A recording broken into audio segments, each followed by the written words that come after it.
ये सरासर झूठ है। हमने कोई बलात्कार नहीं किया। सच कह रहा है मेरा बेटा। इंस्पेक्टर साहब, ये झूठी है ये। तुम लड़की नहीं, लड़के के नाम पर एक कलंक हो। अरे जरा इन मासूम चेहरों को देखो जिन पर तुमने मौत की स्याही पोत दी है। इनकी सहमी हुई आंखों को देखो जिनमें तुमने मौत की दहशत भर दी है। और फिर मेरी आंखों में आंखें डालकर देखो, क्या इन्होंने तुम्हारे साथ बलात्कार किया था? इंस्पेक्टर, कौन है ये औरत? इसे बाहर ले जाओ। हवलदार, पकड़ लो इसको। खबरदार अगर किसी ने भाभी को हाथ लगाया तो।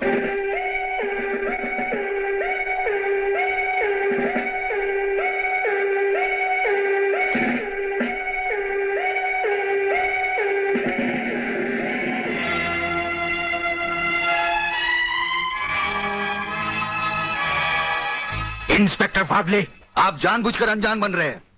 आप अच्छी तरह जानते हैं कि ये डीआईजी रुद्र प्रताप चौहान की पत्नी है। याद है डीआईजी रुद्र प्रताप चौहान, जिनके अंतिम संस्कार पर आपने लंबा चौड़ा भाषण झाड़ दिया था, जो आज भी हम पुलिस डिपार्टमेंट के लिए आदर्श है, उनकी पत्नी है। तो ये भी किसी मामूली आदमी की बेटी नहीं है। ये इस राज्य के मंत्री जीवनलाल टंडेल की बेटी है। और जानते हो इन तीनों ने इसके साथ क्या नर्च किया है? कुछ नहीं किया। ये किसी की साजिश है जिसमें इन तीनों को फंसाया जा रहा है। लेकिन मैं भी दूध का दूध और पानी का पानी करके रहूंगा।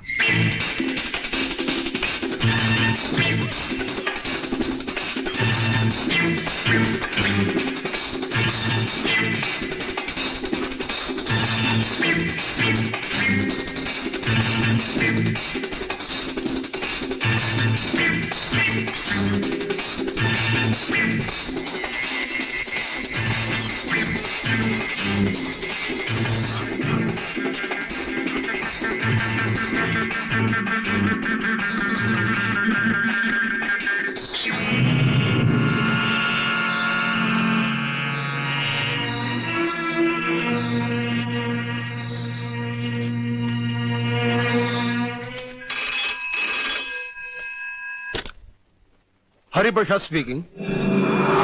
जज साहब, मैं प्रलयनाथ गुंडा स्वामी बोल रहा हूं।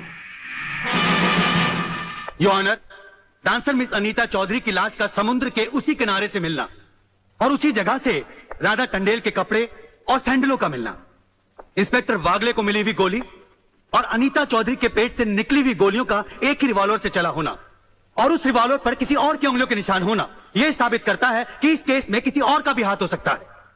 इसलिए जब तक ये बातें खुलकर अदालत के सामने नहीं आती, मैं अदालत से दरख्वास्त करूंगा कि इन तीनों की जमानत मंजूर कर ली जाए। योर ऑनर, मेरे फाजिल दोस्त ने बड़ी आसानी के साथ कह दिया कि इस केस में किसी और का हाथ भी हो सकता है।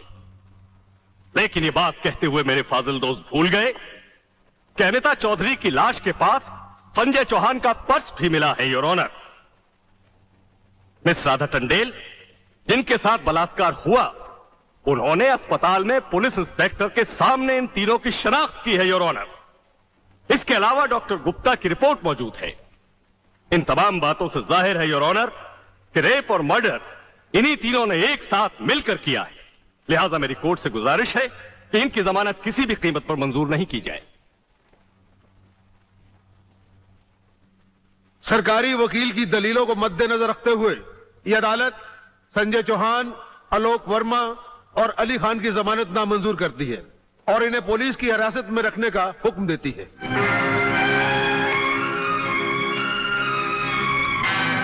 योर ऑनर, मैं इंस्पेक्टर वागले इस केस की छानबीन मैं कर रहा हूं।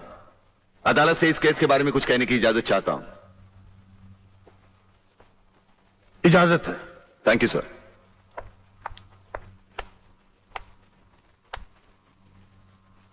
योर ऑनर, इंसाफ के इस मंदिर में आपको न्याय करते हुए कई साल हुए होंगे और इन सालों में आपके सामने रेप और मर्डर्स के अनगिनत केसेस भी आए होंगे। क्या उन अनगिनत केसों में आपके सामने कोई ऐसा केस आया है जहां कत्ल और बलात्कार करने वाले ने जिसके ऊपर बलात्कार किया है उसे खुद अस्पताल पहुंचाया हो? ये तो अभी तक सुना नहीं कभी। सही कह रहा है ये, कुछ ना कुछ गड़बड़ जरूर है। बहुत बड़ी ऑर्डर, ऑर्डर। इंस्पेक्टर वागले, मुझसे सवाल करने की बजाय आप इस केस में रोशनी डालिए। वही कोशिश कर रहा हूं सर। अदालत सरकारी वकील की जिन दलीलों को मद्देनजर रखते हुए इन लड़कों की जमानत नामंजूर कर रही है, मैं उन्हीं दलीलों के बारे में कुछ कहने की इजाजत चाहूंगा। इजाजत है। सरकारी वकील का कहना यह है कि अनीता चौधरी की लाश के पास संजय चौहान का पर्स मिला। हो सकता है बेहोश राधा टंडेल को उठाते वक्त वो पर्स वहां गिर गया हो। अब इनका कहना यह है कि राधा टंडेल ने इन लड़कों के खिलाफ बयान दिया है। यह भी तो हो सकता है कि वो बयान उसने किसी के दबाव में आकर दिया हो। जिस डॉक्टर ने बलात्कार की रिपोर्ट बनाई वो भी खरीदा गया हो। आपकी इन दलीलों से अदालत अपना फैसला नहीं बदल सकती। यह फैसला आप जबरदस्ती इन पर लाद रहे हो। इंस्पेक्टर वागले, अगर मैं चाहूं तो अदालत की तौहीन के जुर्म में मैं तुम्हें अभी टर्मिनेट कर सकता हूं। कोई परवाह नहीं है मुझे इस बात की। मेरा तो विश्वास उठ गया है इस कानून से। कौन सा कानून, कैसा कानून? यह कानून तो चंद मुजरिमों की रखेल बन बैठा है। इसलिए लोग अदालत का दरवाजा खटखटाने के बजाय गुंडों की चौखट चूमते हैं। Take him out of the court. अगर जिंदगी में किसी से रिश्वत ना ली हो तो ही मुझे हाथ लगाना।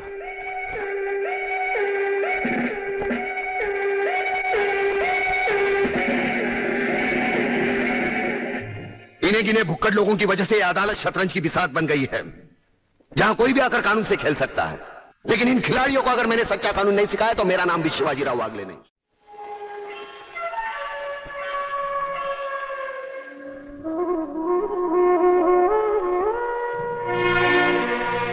नहीं यार, इस तरह तो हिम्मत हार के हम बिना फांसी के ही मर जाएंगे। ये क्या हो गया तुम दोनों को यार? अली, सोचता हूं मेरी बहन शांति पर क्या बीत रही होगी। मुझे पढ़ा लिखा कर एक बड़ा इंसान बनाने के लिए क्या कुछ नहीं किया उसने। लोगों के घर में काम कर करके अपने हाथों पे मेहंदी की जगह छाले डाल ली उसने। आलोक, तुम्हारी तो वो सिर्फ बहन है, मगर मेरे लिए वो बहन भी है और मां भी है। अगर बचपन से ही उसका प्यार मुझे ना मिला होता तो शायद ये अनाथ सड़कों पर ही अपना दम तोड़ देता। मेरी मां पर भी क्या बीत रही होगी। वो तो रो रो कर पागल हो गई होगी। अगर मुझे कुछ हो गया तो उसका भरोसा भगवान पर से भी उठ जाएगा। तुम इन 3 लड़कों के केस में कहां उलझ गए? हो सकता है इन बच्चों का केस महज इत्तेफाकी हो। इत्तेफाक नहीं है सर।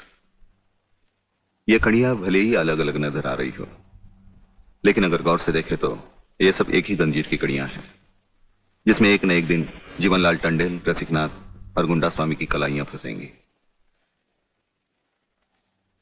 ये इत्तेफाक नहीं है सर, इत्तेफाक नहीं है।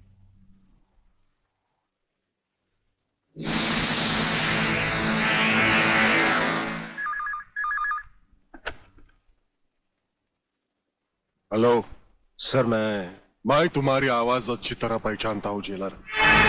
तुम वहां से कुछ नहीं बोलोगे, सिर्फ सुनो, क्योंकि जब से तुम्हारी जेल में सूर्यदेव सिंह आया है तुम्हारी दीवारों के भी कान हो गए हैं।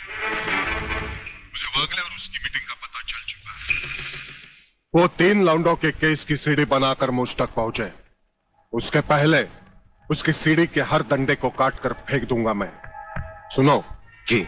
मुन्ना और उसके खतरनाक खूनी साथियों को आज रात को पुलिस की वर्दी में जेल से बाहर निकाल दो और उनको समझा दो पुलिस स्टेशन जाकर उन 3 लड़कों का बिल आत्महत्या के नाम पर फाड़ दें।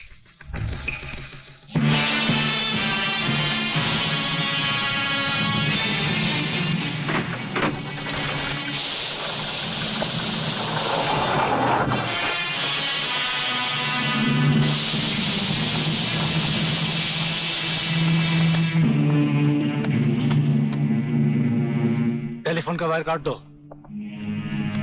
अब इसे बांध दो।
क्या वक्त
नहीं, हमारे जूते ही मुंह लगाते हैं। सूर्यदेव सिंह!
इन नंगों की बारात में ये वर्दी वाला दूल्हा नहीं जाएगा वागले।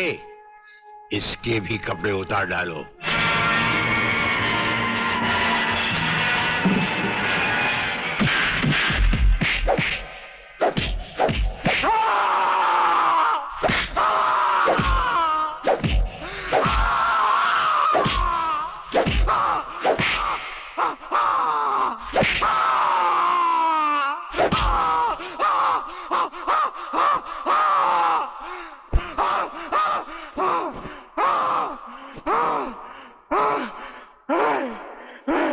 सच कह रहा हूं, मैं बेकसूर हूं। प्रलयनाथ के बारे में मैं कुछ नहीं जानता। बेहोश होने से पहले 3 बार, होश में आने के बाद 3 बार तेरा इसी तरह इलाज करता रहूंगा।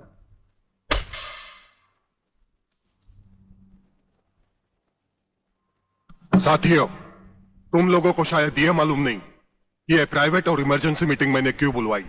इसलिए कि सूर्यदेव सिंह जेल से छूट चुका है और अब वो खतरा बनकर हम सबके सर पर मंडरा रहा है। मगर 1 साल से पहले वो छूट कैसे गया? उसका जेल जाना एक नाटक था कादर। उसने जेलर और हमारे 4 खूंखार कातिलों को गिरफ्तार करके किसी ऐसी जगह छुपा दिया है कि जिसके बारे में पुलिस डिपार्टमेंट को तो क्या, मुझे भी मालूम नहीं। जीवनलाल, मेरे 4-5 आदमियों को गिरफ्तार करके अगर वो मुझ तक पहुंचने का ख्वाब देख रहा है तो उसका यह ख्वाब मैं कभी भी पूरा नहीं होने दूंगा। अब सूर्यदेव सिंह नाम का बिल फाड़ना ही पड़ेगा। अगर मगर कुछ नहीं चलेगा जीवनलाल। अब 15 अगस्त को ज्यादा दिन नहीं है। जानते हो, सूर्यदेव सिंह हमारे लिए बहुत बड़ा चैलेंज है और बड़े से बड़े चैलेंज के साथ टकराने का प्रलयनाथ को शौक है। तुम